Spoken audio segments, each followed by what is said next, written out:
लकीरों पे लिखते क्यों जुदाई। गैर सा हुआ खुद से भी ना कोई मेरा दर्द। मैं सिर्फ तेरी रहूंगी, तुझसे है वादा ये मेरा।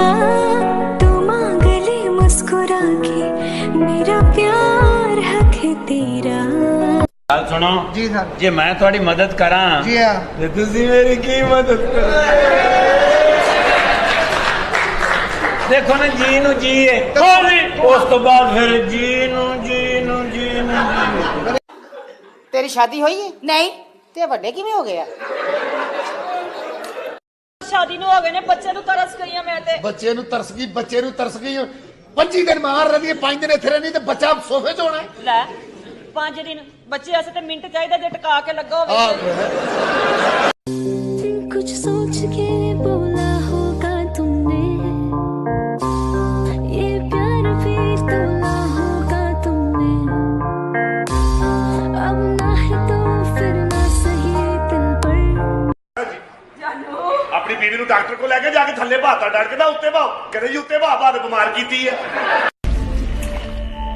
उसकी आंखों में देखो, आंखों में प्यार की भूखी है वो, प्यार से देखो। प्यार और प्यार से देखो। अरे हमारी गांड पटी हुई है, कहाँ चलाएंगे प्यार। ਚੂਈ ਦੇ ਮੂੰਹ ਵਾਲਾ ਨਾ ਹੋਏ ਤੇ। अच्छा मैं चूही हां? ਹਾਂ मैं डब रोटियां टुक देनी है। ਜਦੋਂ ਚੂਈ ਕੜਿੱਕੀ ਚ ਫਸਦੀ ਨਾ ਉਦੋਂ ਪਤਾ ਚੱਲਦਾ। ओए हुण वो कड़ेकियां ही नहीं रही। चुपके से रात की चादर तले, चांद की भी आहट ना हो। हनीमून अच्छा जा रहा है मम्मी जी? हाँ जी मजा आ रहा है। तुम्हारी चाची जी बात करेंगे। हाँ चाची जी। मम्मी कैसा जा रहा है हनीमून? अच्छा जा रहा है हनीमून जी। मजा आ रहा है ना? नहीं इतना मजा नहीं आ रहा। वो क्या है ना, इनको लास्ट मोमेंट पे याद आया कि कॉन्डम तो है ही नहीं, तो जब तक लेके आए तब। ਜ਼ਾਲਮੋ ਕੁਰਬਾਨੀਆਂ ਕਰਕੇ ਗੋਸ਼ਤ ਘਰ ਹੀ ਰੱਖ ਲੈਂਦੇ ਹੋ, ਗਰੀਬਾਂ ਦਾ ਹਿੱਸਾ ਹੁੰਦਾ। ਚਲੋ ਗੋਸ਼ਤ ਨਹੀਂ ਤੇ ਟਕੜਾ ਕੀ ਦੇ ਦਿਓ। ਤੁਸੀਂ ਤੇ ਕੀਤਾ ਵੀ ਬਹਿਣਾ ਸੀ, ਉਹਦਾ ਤੇ ਟਕੜਾ ਕੀ।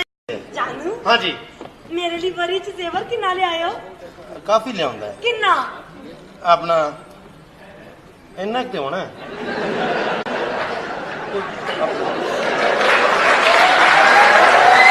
सच्चा प्यार हो गया तेरे नाल। आज सच्चे प्यार वाले ना 36 छड्ड के आई स्कूल च। जुत्ती देखी है मेरी? मैं आपदी दे देना नाले साटी खत लगूगी, पर जुत्तियां उन्हें अलाउड जिन्हां नाल लावां लेनियां ने। ਕੀ ਮਜਬੂਰੀ ਹੈ ਤੇਰੀ? ਮੈਂ ਕਰਜ਼ਾ ਦੇਣਾ ਹੈ। ਤੇਰਾ ਸਾਰਾ ਕਰਜ਼ਾ ਮੈਂ ਦਿਆਂਗਾ। ਕਿੰਨੇ ਪੈਸੇ ਨੇ? 2 ਕਰੋੜ। ਆ ਨੱਚ ਲੈ ਫਿਰ 2.5 ਸਾਲ ਹੋਰ ਹਾਲੀ।